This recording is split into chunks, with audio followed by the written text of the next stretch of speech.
강릉시가 사회적 거리두기 수준을 완화하면서 백신 접종자만 일부 시설을 이용하도록 했습니다. 이런 조치에 대해 역차별 불만이 제기되고 있습니다. 동해항에서 운항하는 한러일 국제 크루즈 페리가 기대 이상의 운송 실적을 기록했습니다. 대부분이 러시아 교역 화물인데 한일 항로에도 잠재력을 보이고 있어 주목됩니다.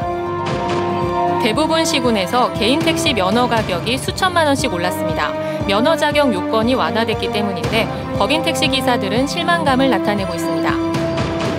2026년 ITS 세계 총회 유치에 뛰어든 강릉시가 오는 11일부터 15일까지 독일 총회에 참가해 회원국들을 상대로 본격적인 표심 잡기에 나섭니다. 안녕하십니까. 뉴스데스크 강원입니다. 강릉시가 사회적 거리두기를 완화하면서 백신 인센티브 도입에 나서는 모양새입니다. 지난 4일부터 백신 접종을 마친 사람들만 경로당과 도서관을 이용할 수 있게 했는데요. 백신을 접종하지 않은 일부 시민들은 역차별이라며 불만의 목소리를 내고 있습니다. 이하라 기자가 취재했습니다.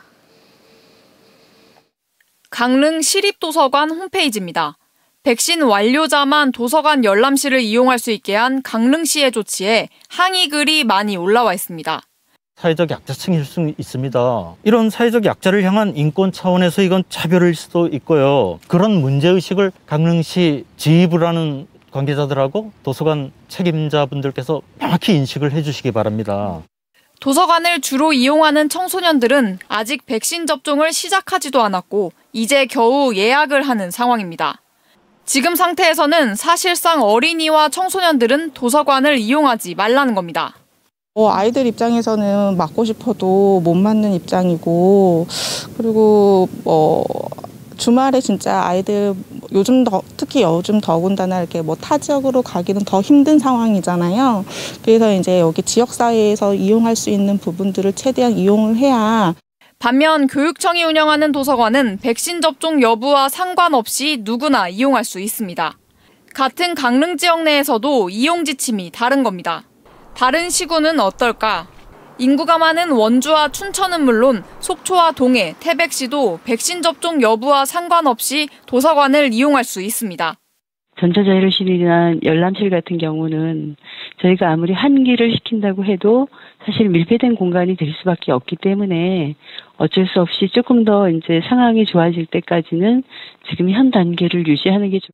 강릉시는 경로당에 대해서도 2차 접종자만 이용하도록 했습니다. 건강상의 이유 등으로 어쩔 수 없이 접종을 못 받았어도 시설을 이용할 수 없는 겁니다.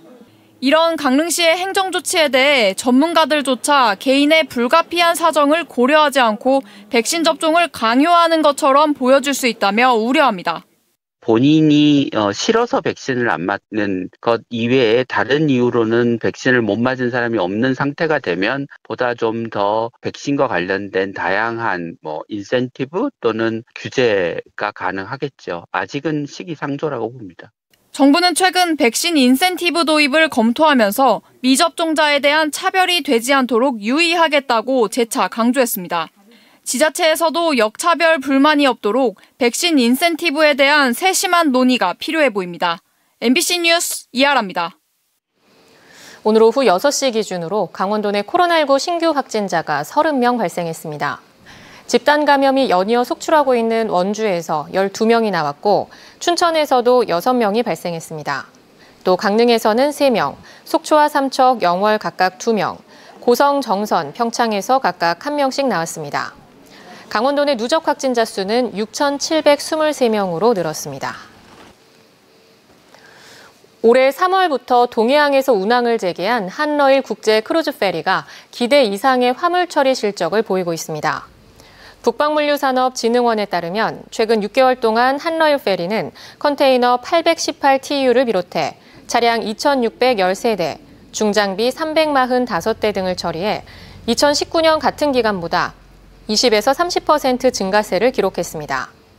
전체 화물량의 78%가 러시아에 집중됐으며 파프리카를 비롯한 도내 농산물의 일본 수출 재개로 한일 항로에도 잠재력을 보이고 있는 것으로 나타났습니다. 강원경찰청 부동산 투기사범 특별수사대는 택지 개발 당시 내부 정보를 활용해 투기한 혐의를 받는 LH 직원 1명을 지난달 구속한 데 이어 LH 직원 8명과 축산농협 임원 1명을 업무방해 등의 혐의로 불구속 송치했습니다. 또 투기로 인한 수익 8억 4천만 원을 몰수하거나 추징 보전했습니다. 영월군 전현직 공무원 2명도 내부 정보를 이용해 투기한 혐의로 불구속 송치됐습니다. 경찰은 국민권익위로부터 수사 의뢰를 받은 국민의힘 한무경 의원의 농지법 위반 혐의 사건에 대해서도 법률 검토를 하고 있습니다. 수많은 법인 택시 운전기사들의 바람 중 하나가 개인 택시를 갖는 걸 텐데요. 회사의 눈치를 안 보고 영업할 수 있기 때문입니다. 그런데 최근 전국적으로 개인 택시 면허값이 천정부지로 치솟은 곳이 많아 법인 택시 기사들이 꿈을 접고 있다고 합니다. 어찌된 일인지 이준호 기자가 취재했습니다. 지난 19년 동안 강원도 삼척에서 법인 택시 기사로 일을 해온 46살 박대수 씨. 올해 들어 개인 택시 면허를 취득하려 했지만 곧 꿈을 접었습니다. 지난해까지만 해도 1억 1천만 원이던 면허값이 1억 5천만 원 안팎으로 치솟았기 때문입니다. 처음에 이제 한두 명은 자기가 그 금액에 맞춰서 나갔어요. 근데 두 번째, 세 번째, 네 번째인 사람들이 받을 때, 계약할 때부터 금액이 상향이 돼버리니까 그 뒤 사람들은 아예 꿈도 못 꾸는 거죠. 인근 동해시에도 차 가격을 포함해 기존에 1억 원 안팎이던 면허값이 최근 1억 5천만 원까지 오르는 등 강릉 등 일부 지역을 제외한 곳곳에서 면허값이 급등했습니다. 이처럼 개인 택시 면허값이 오른 건 올해부터 면허 자격 요건이 크게 완화됐기 때문입니다. 기존엔 법인 택시를 비롯한 사업용 자동차를 사고 없이 5년 이상 몰아야 했지만 이젠 개인 자가용을 2년 반에서 5년 이상 몰면 제약 없이 면허를 딸 수 있습니다. 상황이 이렇다 보니 개인 택시 면허를 사는 일반 자가용 운전자들이 늘고 있습니다. 삼척시의 경우 올해 면허를 산 40%가량이 일반 자가용 운전자입니다. 코로나로 인해서 이제 어렵잖아요. 그러니까 이제 그 영업을 이제 포기한 분들, 그런 분들이 이제 문의를 많이 오죠. 정부의 택시 감차 정책도 개인 택시 면허값 상승에 영향을 줄 가능성이 있습니다. 강원도는 전체 택시 7,700여 대 가운데 5%가량인 150여 대를 오는 2024년까지 매년 줄여나갈 계획입니다. 택시 감차로 매출이 점차 안정화되면 개인 택시 면허를 취득하려는 수요가 높아질 수 있다는 전망이 나옵니다. 그래서 10대 중에서 한 대를 줄이고 9대를 하면 수요는 동일한데 공급이 한 대가 줄었으니까 당연히 수익이 늘겠죠. 규제 완화로 수요가 몰리며 개인 택시를 몰고 싶은 법인 기사들의 꿈이 점점 멀어지고 있습니다. MBC 뉴스 이준호입니다. 국내에서 가장 긴 춘천 사막산 호수 케이블카가 내일부터 운행을 시작합니다. 의암호와 사막산, 레고랜드까지 춘천을 한눈에 담을 수 있습니다. 김상훈 기자가 먼저 케이블카를 타봤습니다. 흐린 날씨인데도 시원한 풍경이 눈앞에 펼쳐집니다. 출발하자마자 발 아래에는 의암호가, 눈앞에는 호수를 품은 사막산이 들어옵니다. 춘천 삼천동 수변에서 붕어섬을 지나 사막산 정상 부근까지 길이만 3.6km, 국내에서 가장 길고 오래 즐길 수 있는 케이블카입니다. 호수 위를 10분, 산 위를 10분, 여유롭게 경치를 즐기다 보면 해발 600m 고지에 도착합니다. 케이블카를 타고 올라온 사막산 정상 부근입니다. 이렇게 전망대가 설치되어 있는데요. 제 뒤로 보시는 것처럼 이곳에서도 뻥 뚫린 경관을 만날 수 있습니다. 춘천시는 케이블카 하나만으로도 연간 127만 명이 몰릴 것으로 기대하고 있습니다. 한눈에 들어오는 산하만을 보기 위해서 또 춘천을 찾는 분들이 굉장히 많을 거라고 봅니다. 지역 경제에 미치는 영향이 대단하다고 저희는 기대하고 있습니다. 케이블카 상부 정차장에서는 걸어서 15분이면 노인은 물론 휠체어 이용자들도 사막산 정상까지 갈 수 있습니다. 사막산이 사실 100대 명산인데 생각보다 많이 안 알려져서 거기 올라가서 경관을 보면 춘천의 또 아름다움도 많이 만끽할 수 있지 않을까. 춘천 사막산 호수 케이블카는 내년 어린이날 개장하는 레고랜드와 함께 춘천 의암호의 새로운 관광시설로 각광받을 것으로 기대됩니다. MBC 뉴스 김상훈입니다. 최근 출범한 제2기 진실화해위원회가 민간인 희생사건 조사 지역에 원주와 고성을 포함시켰습니다. 원주에서는 이와는 별도로 한국전쟁 시기 민간인 학살 사건에 대한 민간 차원의 조사가 시작됐습니다. 도내 첫 민간 주도 조사입니다. 황구성 기자입니다. 6.25 전쟁 발발 직후인 1950년 6월 30일 원주에서 후퇴하던 국군이 지금의 원주경찰서 자리에 위치한 원주형무소 재소자 180명을 총살했다고 알려진 이른바 원주형무소 사건. 같은 날 금대리 가리파 고개에서는 국민보도연맹으로 몰린 피란민 30여 명이 국군에 의해 살해된 걸로 조사됐습니다. 인민군에 점령됐다 1950년 9월 수복된 원주에서는 또 한 번 부역 혐의로 20여 명이 문막 3구개에서 국군 총칼에 숨진 걸로 전해집니다. 그대로 그냥 개머리 바늘 막 진 일이더라고. 산 밑으로 끌고 갔어요. 그러면 그 자리에서 총소리가 몇 방 났죠. 진실 화해를 위한 과거사 정리위원회 조사와 문막 역사 자료 등에 실린 한국전쟁 시기 원주 지역 민간인 집단 희생 사건들입니다. 원주 시민연대가 진실화해위원회와 별도로 조사에 착수했습니다. 도내 첫 민간 차원의 조사입니다. 30년 전부터 경기 지역 민간인 학살 사건을 추적해온 전문가의 도움을 받기로 했습니다. 내 아버지가 억울하게 돌아가셨는데, 내 형이 억울하게 돌아가셨는데 그에 대해서 억울하다는 말을 못하고 있는 현재 처지입니다. 조사 기간은 3년. 첫 해인 올해는 현장 조사에 집중합니다.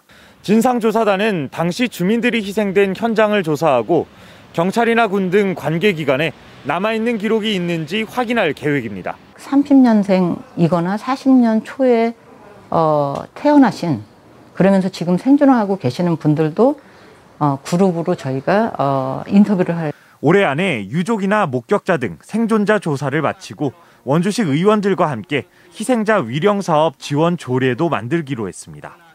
한국전쟁을 전후해 정식 보고된 민간인 집단 희생 사건은 도내에서만 100건이 넘습니다.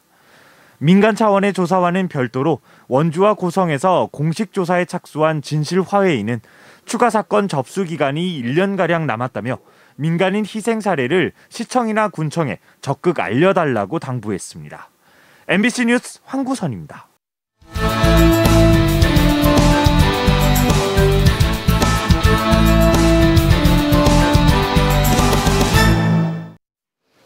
(2026년) 지능형 교통체계 ITS 세계총회 유치에 나선 강릉시가 독일에서 유치 홍보 활동을 벌입니다. 강릉시는 오는 11일부터 15일까지 2021년 ITS 세계총회가 열리는 독일 함부르크에서 총회 전시관 내 특별관을 할당받아 범국가적 홍보 활동을 전개할 예정입니다. 강릉시는 중소관광도시의 특성을 감안한 경쟁력 있는 교통정책을 발굴해 대만 타이베이와 경쟁하고 있는 유치전에서 유리한 고지를 선점할 계획입니다. 강원도 내 5개 지방의료원 가운데 4대 진료 과목인 내과와 외과, 소아청소년과와 산부인과 가운데 강릉의료원만 산부인과 전문의가 없는 것으로 나타났습니다. 국회 보건복지위원회 서영석 국회의원에 따르면 산부인과 전문의가 없는 지방의료원은 모두 5곳으로 강릉의료원이 포함됐고 속초의료원은 산부인과가 개설됨에 따라 목록에서 제외됐습니다. 또 소아청소년과 전문의가 없는 곳은 전국에 7곳으로 도내 의료원은 포함되지 않았습니다. 강원도 내에서 아프리카 돼지열병, 즉 ASF에 감염된 야생 멧돼지가 1000마리에 육박하고 있습니다. 강원도 방역당국에 따르면 이달 4일 홍천군 내면에서 발견된 멧돼지 폐사체에서 ASF 바이러스가 검출됐고 지난 1일에는 정선군 임계면에서 ASF 감염 멧돼지 폐사체 1마리가 발견됐습니다. 발견 지점으로부터 반경 10km 이내에는 양돈 농가가 없는 것으로 파악됐습니다. 이에 따라 강원도에서 발견된 야생 멧돼지 ASF 감염 사례는 995건으로 1000건에 육박하고 있습니다. 양양군이 플라이강원을 포함한 여러 투자업체와 양해각서를 체결하고 국제관광 휴양단지 개발에 나섭니다. 양양군은 오늘 플라이강원 등 국내 기업들과 관광시설 개발을 위한 양해각서를 체결하고 앞으로 손양면 송전해변 일대 리조트 개발과 낙산지구 개발 등에 적극 협력하기로 했습니다. 특히 양양군은 이번 협약을 계기로 양양국제공항을 통해 입국하는 외국인 관광객 체험 체류 상품을 구축해 관광산업을 확대하겠다는 계획입니다. 강원FC가 원정 경기에서 귀중한 승점 3점을 챙겨 강등권 탈출의 시동을 걸었습니다. 강원FC는 어제 저녁 인천 축구 전용 경기장에서 열린 하나원큐 K리그1 2021 26라운드 수년 경기에서 인천 유나이티드를 1대0으로 꺾었습니다. 강원FC는 전반 추가 시간 김대원의 코너킥을 마티아가 헤더골로 연결했습니다. 현재 승점이 33점인 강원은 다른 팀보다 2경기를 덜 치러 2경기에서 모두 이길 경우 11위인 현재 순위를 8위까지 끌어올릴 수 있습니다. 강원FC는 오는 10일 강릉 종합운동장에서 제주와 맞붙습니다. 택시기사를 폭행해 다치게 한 50대 남자에게 징역형의 집행유예가 선고됐습니다. 춘천지방법원 강릉지원 제2형사부는 지난 3월 강릉에서 술에 취한 채 택시에 탑승했다가 운전 중이던 60대 기사를 때려 귀를 다치게 한 혐의로 기소된 50세 A씨에게 징역 1년 6월에 집행유예 2년을 선고하고 40시간의 알코올 치료 강의 수강을 명했습니다. 재판부는 피고인이 특별한 이유 없이 고속도로를 주행하던 택시 기사를 폭행해 죄질이 좋지 않지만 범행을 반성하고 있다며 양형 이유를 밝혔습니다. 강릉시 견소동 일대에 신규 대단지 아파트가 잇따라 들어설 전망입니다. 견소동 일대 795세대 규모의 아파트 건설 사업을 놓고 최근 강릉시의 경관 심의를 통과한 데 이어 도시건축공동위원회 심의를 남겨뒀습니다. 아파트가 건설될 경우 4차로 도로 개설과 주차장 확보 등이 추진돼 견소동 일대 교통난이 해소될 것으로 보입니다. 또 다른 사업자가 인근에 아파트를 추가로 조성할 움직임을 보이고 있습니다. 다만 학교 배정 문제나 조망권 등을 놓고 강릉시와 기존 아파트 주민 간의 갈등도 계속되고 있습니다. 강원뉴스 마칩니다. 고맙습니다.